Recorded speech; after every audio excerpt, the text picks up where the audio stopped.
ونستغفره ونتوب إليه ونعوذ بالله من شرور أنفسنا ومن سيئات أعمالنا من يهديه الله فلا مضل له ومن يضلل فلا هادي له وأشهد أن لا إله إلا الله وحده لا شريك له وأشهد أن محمدا عبده ورسوله سبحان رب السماوات والأرض رب العرش عما يصفون.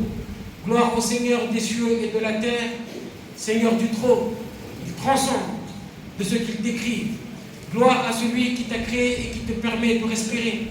Gloire à celui qui te permet de voir et d'observer. Gloire à celui qui te permet de parler, d'entendre, d'échanger et de dialoguer. Gloire à celui qui te permet de boire, de manger, de goûter et de digérer. Gloire à celui qui te permet de bouger, de marcher et de déplacer. Gloire à celui qui t'a donné la vie et qui t'a permis d'exister. Il t'a créé à la perfection et il t'a parfaitement façonné. Il te permet de réfléchir, de penser et de raisonner. Observe le nombre incalculable de biens qu'il t'a accordé. Essaie de le compter, tu ne pourras jamais les dénombrer. وَإِنْ تَعُدُّوا نِعْمَةَ اللَّهِ لَا تُحْصُوهَا وَإِنْ تَعُدُّوا نِعْمَةَ اللَّهِ لَا تُحْصُوهَا إِنَّ اللَّهَ لَغَفُورٌ رَحِيمٌ. Ce Seigneur en question ne mérite-t-il donc pas d'être adoré, unifié et glorifié? Il est le seul et l'unique, il n'a pas d'associé. C'est lui qui efface et pardonne nos péchés. C'est lui qui nous guide quand nous sommes égarés. Il mérite d'être loué, le puissant, l'exalté. Il mérite d'être aimé. Gloire à sa majesté. Subhanahu wa ta'ala. Gloire à lui, exalté soit-il. Wa mawlakum. C'est lui votre maître. Ni'mal mawla. Ni'mal mawla. Quel excellent maître. Wa ni'mal nasir. Et quel excellent soutien. Fata'ala Allahu al-Malikul Haqq. La ilaha illa hu. Rabbul Arsh al-Karim, Fata'ala Allah al-Malik al-Haq, que soit exalté Allah, le souverain, le vrai, nulle divinité en dehors de lui, Rabbul Arsh al-Karim, le Seigneur du trône sublime. Bismillah ar-Rahman ar-Rahim, Fasabbih bihamdi rabbika wa kum min as-sajidin. Hada amrun ilahi, amrun rabbani. Fasabbih bihamdi rabbika wa kum min as-sajidin. Glorifie donc ton Seigneur par sa louange et sois de ceux qui se prosternent. C'est un ordre venant d'Allah Jalla fi'ula. Fasabbih bihamdi rabbik wa kum min as-sajidin. Glorifie donc ton Seigneur par sa louange et sois de ceux qui se prosternent. Wa'bud rabbaka hatta ya'tiyaka al-yaqin. Et adore donc ton Seigneur jusqu'à ce que te vienne la certitude, c'est-à-dire la mort. Ya ayyuhalladhina amanu irka'u واسجدوا واعبدوا ربكم وافعلوا الخير لعلكم تفلحون. Ô vous qui croyez, inclinez-vous, prosternez-vous, adorez votre Seigneur et faites le bien, peut-être que vous récolterez la réussite. Il est triste et désolant de savoir à quel point les musulmans ignorent l'importance de la prière, le statut de cette prière et l'importance que cette prière a auprès d'Allah Tabaraka wa Ta'ala et à quel point cette prière nous est utile et indispensable. Les musulmans ne le comprennent pas, ils ne le savent pas, ils l'ignorent. Et c'est triste. Ista'anna billah. Et l'homme en général ne donne de l'importance à une chose que lorsqu'il connaît sa valeur. Maintenant, je pose la question à toi qui m'écoutes et à toi qui m'entends. Quelle est l'importance et la valeur de la prière? Et quelle est l'importance et la valeur que toi tu lui donnes? Et pourquoi? Ton rapport avec la prière dépendra de l'importance et de la valeur que tu lui donnes. هذه هي القاعدة. Allah Jalla fi'ulahu nous a prescrit cette prière de manière précise, à un moment précis et bien déterminé. إن الصلاة كانت على المؤمنين كتابا موقوتا. هذا ما قاله ربنا وهذا ما قضى به وحكم. إن الصلاة كانت على المؤمنين كتابا موقوتا. Accomplissez la prière, car la prière demeure pour les croyants une prescription à des temps déterminés. Là, Allah Jalla fi'ulahu en a décidé ainsi. Et lorsqu'Allah Jalla fi'ulahu décide d'une chose, nous devons nous y soumettre en tant que croyants. وما كان لمؤمن ولا مؤمنة إذا قضى الله ورسوله أمرا أن يكون لهم الخيرة من أمرهم. Attention, ومن يعص الله ورسوله فقد ضل ضلالا مبينا. Il n'appartient pas à un croyant ou à une croyante, une fois qu'Allah et son messager ont décidé d'une chose, d'avoir encore le choix dans leur façon d'agir.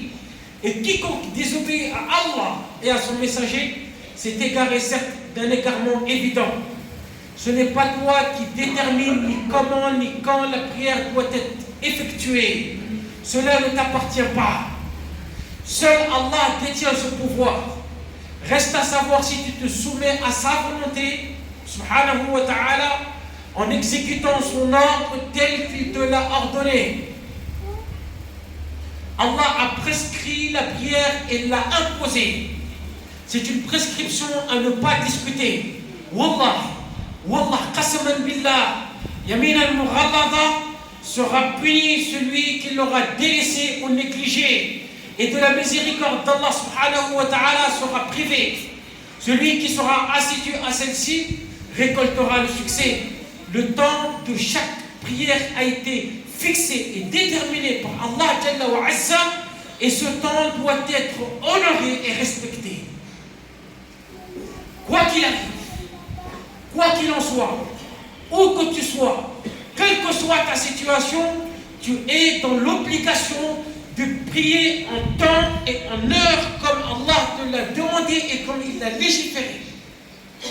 Tu n'as pas le choix. Tu pries d'une manière qui est adaptée à ta situation en fonction des règles juridiques de l'islam. Que tu sois en résidence ou en voyage, malade ou en bonne santé, en état de sécurité ou en état de guerre, hafidhu ala salawat wa salati al-wusta wa qumu lillahi qanitin wa qumu lillahi qanitin. Soyez assidus aux prières et surtout à la prière médiane, et tenez-vous debout devant Allah avec humilité. Là, Allah a décrété les choses comme ça.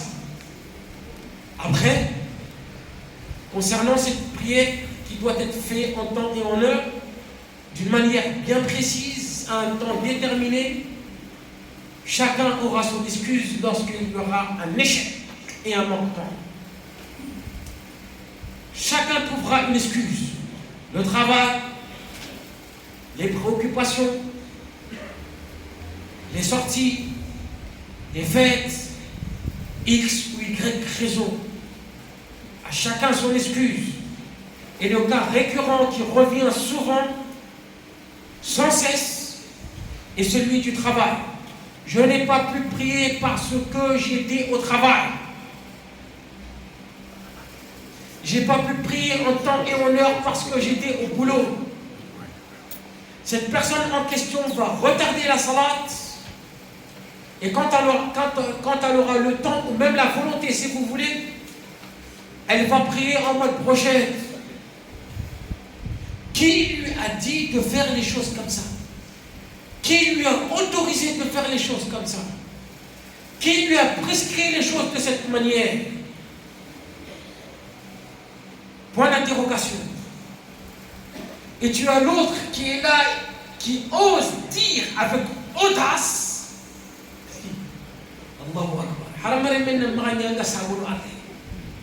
il dit avec audace et il prétend que le travail est une obligation en soi. Le fait de travailler et répondre aux besoins de la famille ou à ses propres besoins et le faire dans le halal, c'est une obligation. Donc, dans sa logique à lui, il n'y a aucun souci, il n'y a aucun mal si on retarde la prière à cause du travail. Inna lillahi wa inna ilayhi raji'un.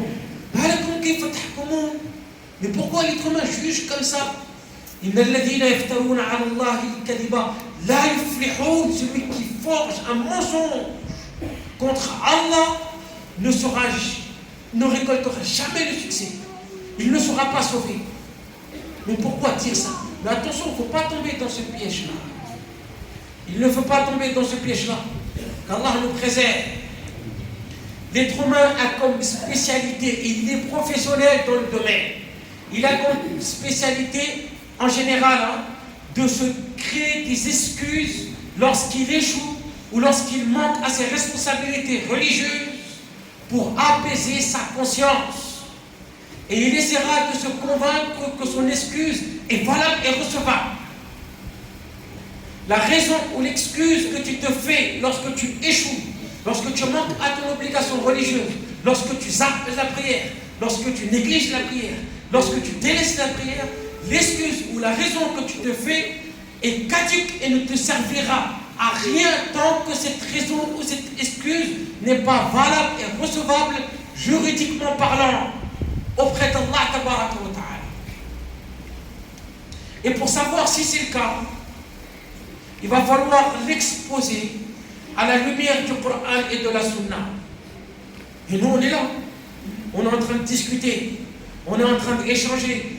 On est en train de bavarder. On s'amuse. On se fait plaisir. On fait la fête. Il y a la musique. Il y a le tam-tam. Parfois, il y a même le DJ. On boit. On s'abreuve. On mange. On se nourrit. On danse. On se fait plaisir.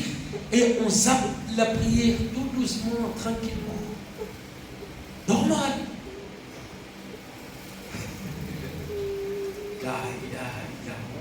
Tranquillement. Il n'y a même pas le souci. Et lorsqu'on rentre à la maison, ou quand tout est fini, on prie de manière bancale. Parce que nous sommes fatigués. Mais on se l'impose quand même.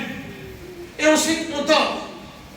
Avec l'esprit et la conscience tranquille, en se disant, j'ai prié. Ah. Allah est aux aguets. Allah est aux aguets. Attention. Allah n'est pas un Seigneur à mettre au défi dans ses ordres et dans ses interdits. Et lorsqu'on nous demande, mais pourquoi tu pries comme maintenant? Et pourquoi tu n'as pas prié en temps et en heure? Oui, parce qu'on faisait telle et telle chose. Oui, parce qu'on était à tel et tel endroit. Etc., etc. Et la liste est longue. La question qui se pose en réalité est la suivante. Quel est le plus important? Ta religion et ta prière ou ton travail? Ta religion et ta prière ou ton désir éphémère? Ta religion et ta prière ou ton plaisir temporaire? Point d'interrogation. Qu'est-ce que la prière signifie pour toi? Qu'est-ce que la prière signifie pour toi? Quelle est la place qu'elle occupe dans ton quotidien? Quelle est la place qu'elle occupe dans ta vie? Est-ce que tu es assidu à celle-ci? Pourquoi tu négliges la salat? Pourquoi tu abandonnes la salat? Pourquoi tu as du mal à l'accomplir? Pourquoi c'est aussi difficile? Et pourquoi lorsque tu le fais avec paresse? Celui qui ne prie pas est amené à la perdition. Crois-moi, si tu le veux, c'est toi qui vois.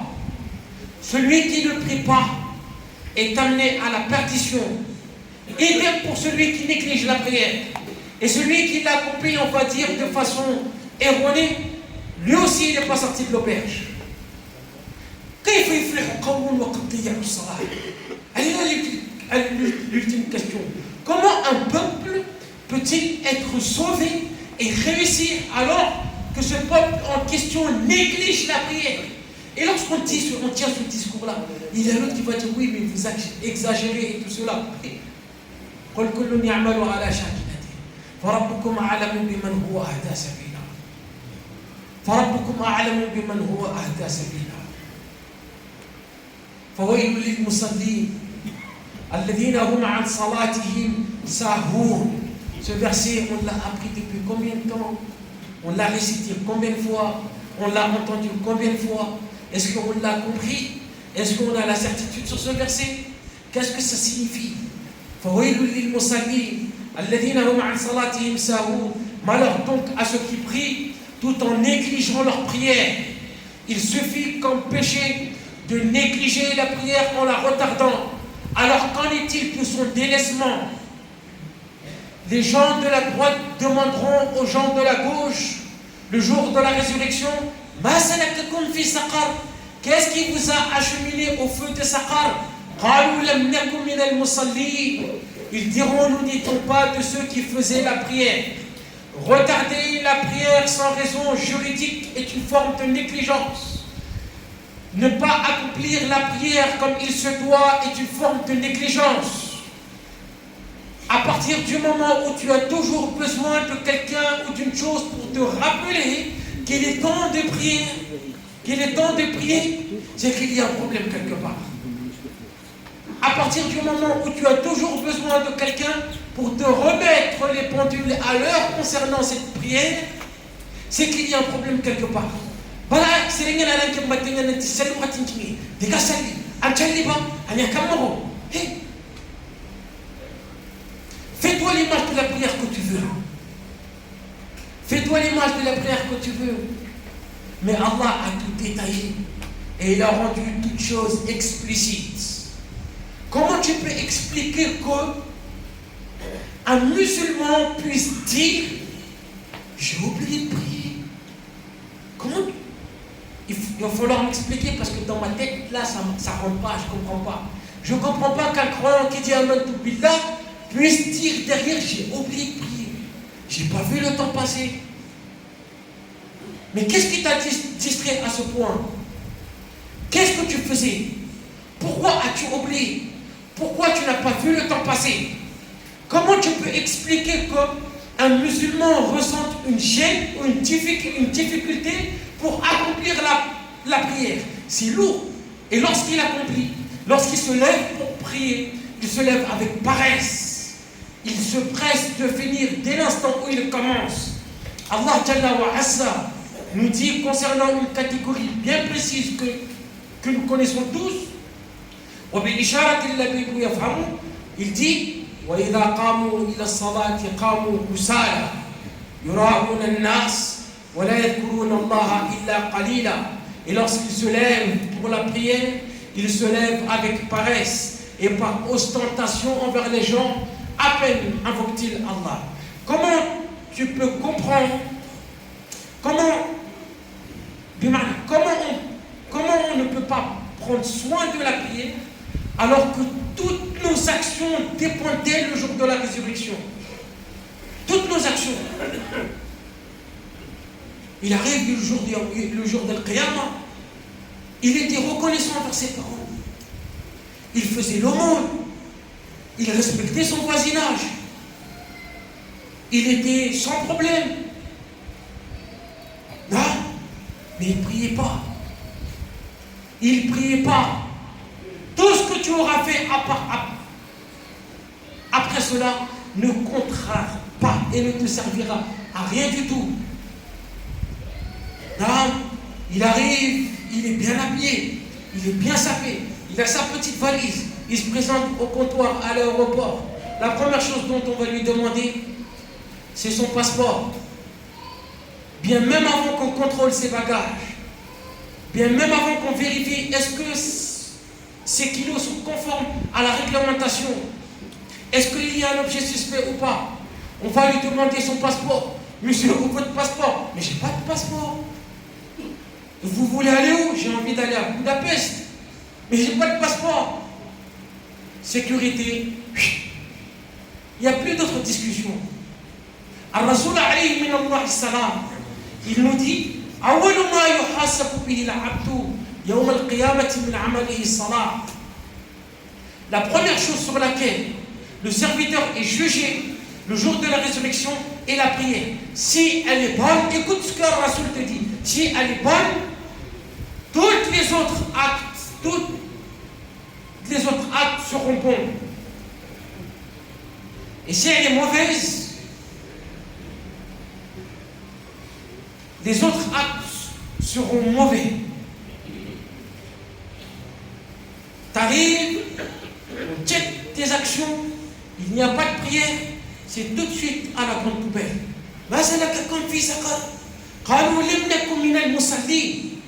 Tu faisais l'aumône, il n'y a pas de prière, ça ne te servira à rien. Tu faisais du bien autour, il n'y a pas de prière. Comment tu vas faire?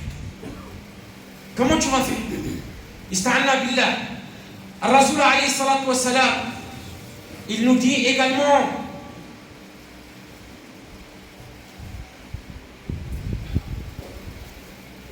que le pacte qu'il y a entre nous et eux, c'est la prière.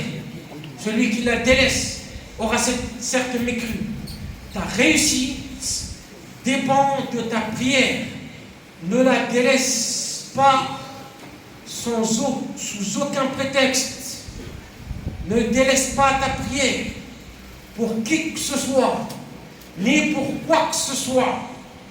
La prière n'est pas une chose qu'on fait à intermittent. Ça n'existe pas.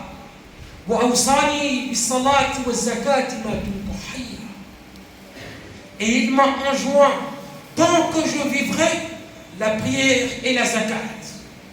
Quant à celui qui n'y prie pas du tout, mais qu'est-ce que tu veux qu'on dise de cette personne?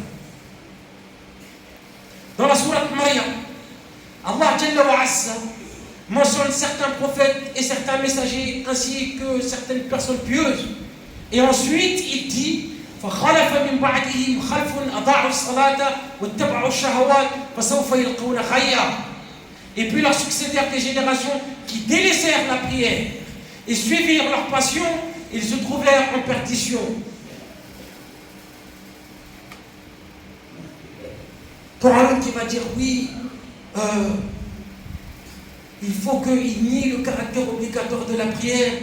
Celui qui prie de temps en temps, il a des baisses de foi et tout cela, machin et tout cela. Hey, est-ce que c'est pas inquiétant d'être même dans une catégorie où les savants se divergent sur le fait que tu sois encore musulman ou pas? Tu prends ce risque-là, bon courage. Prends ce risque tout seul, bon courage. Wallah, rendez-vous au commencement. Attention, il va falloir qu'on revoie notre lien avec la salat. Jabir ibn Abdullah, il dit qu'il a entendu le prophète alayhi salatu wassalam dire Inna bayna al-rajula wa bayna al-shirki wal-kufri tarku salat. J'ai entendu le prophète alayhi salatu wassalam dire ce qui se dresse entre un homme, c'est-à-dire l'être humain, et le polythéisme et la mécréance, c'est l'abandon de la prière. Qu'Allah fasse en sorte qu'on soit assidu à cette prière et qu'Allah nous donne la bonne compréhension des choses. أقول ما تسمعون وأستغفر الله لي ولكم ولسائر المسلمين إنه كان غفورا رحيما.